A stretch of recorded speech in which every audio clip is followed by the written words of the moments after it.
talking about financial propaganda. You know, there's this idea that interest rates are going higher, therefore there's a recovery on the way. Who says that?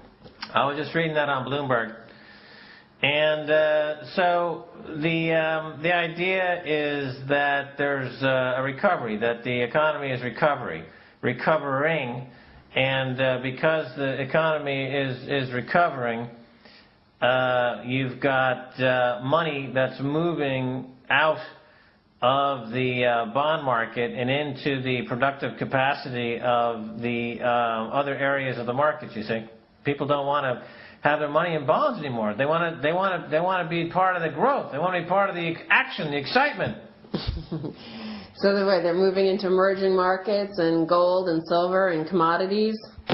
Well, they're moving. The propaganda is that they're moving into the economy in the UK and the USA to build factories, and, you know, to increase the capacity of the economy because of the recovery. You see, and the economy is recovering. So the interest rates are going higher due to the money that's leaving the bond market and going into the real economy, as it were. Now, is it true that there's a recovery going on? You see, this is a bad argument to look at these bond yields and say that there's a recovery going on because, as you point out, unemployment is going higher, and the number of people who have stopped looking for work is going higher.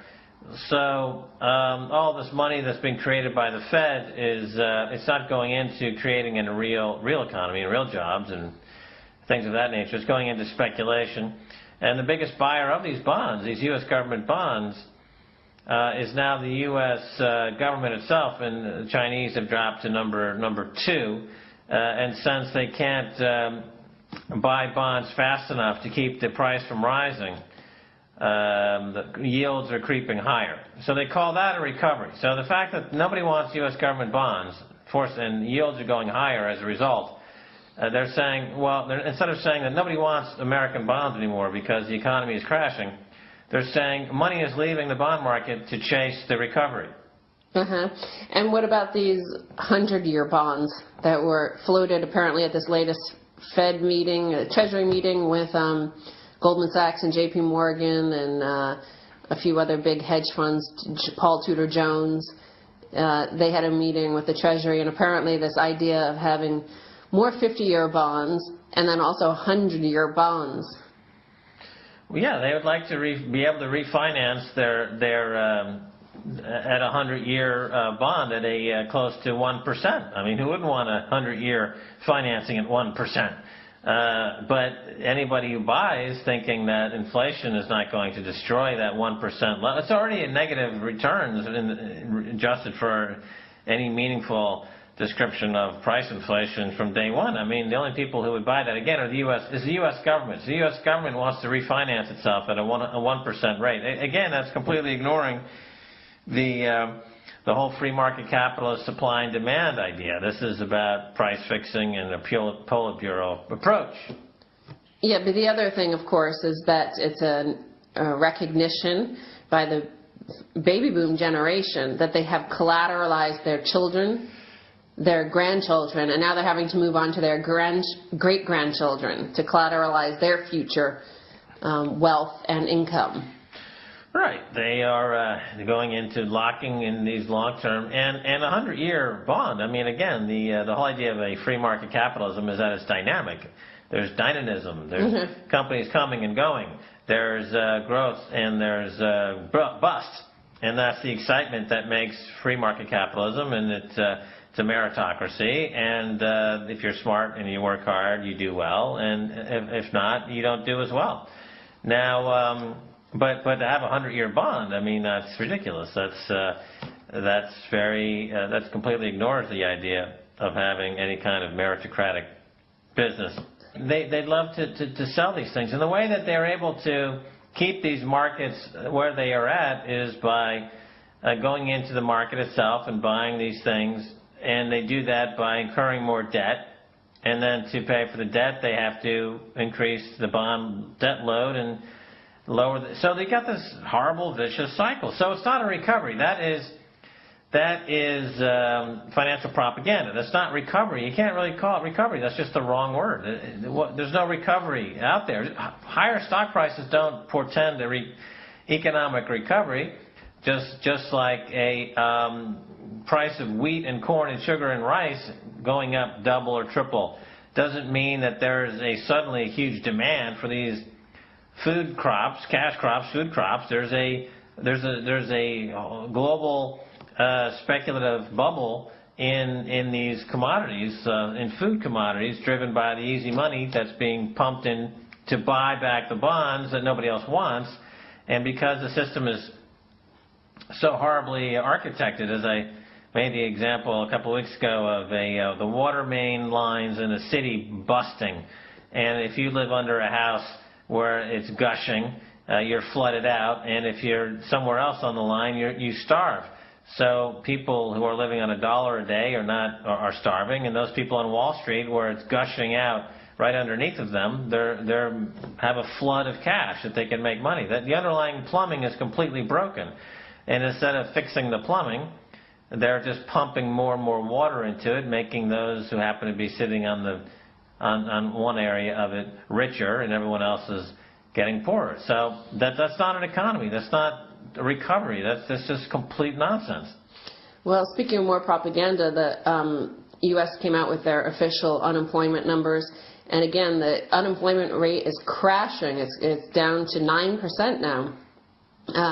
So pretty soon they're going to have full employment, according to their numbers, and this drop from 9.4% to 9% unemployment rate came with the adding of 37,000 jobs. And remember, they need 150,000 just to keep pace with the increase in population per month. But Comical Ali says that the employment situation is improving. Buy our 100-year bonds. Well, they don't count the people who stop looking for work. Well, yeah, and you officially you're considered that you've stopped looking for work once you run out of your unemployment checks. Yeah. So that number again is financial propaganda. The Bureau of Labor Statistics that reports on the unemployment number is they report a number that fits their financial propaganda. That the rate of unemployment dropping to 9% is a recovery, even though the rate of people who don't have jobs is the same as it was for the past month or so, and it's in that 20% range in the U.S., which is not far from, let's say, Spain, which is, let's call it 23%.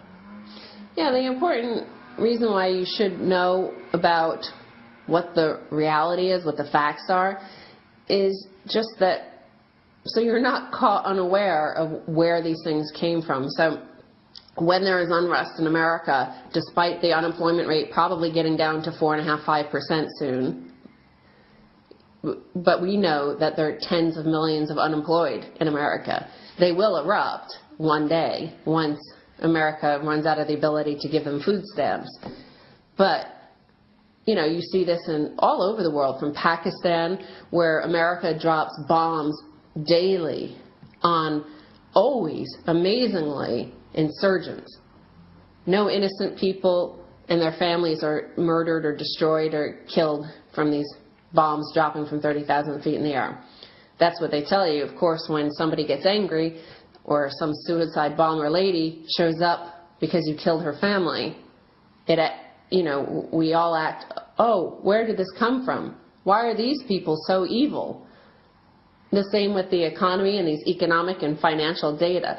I mean, all of the data is there pretty much. If you look hard enough, you could see the reality on the ground, on the Wall Street ground.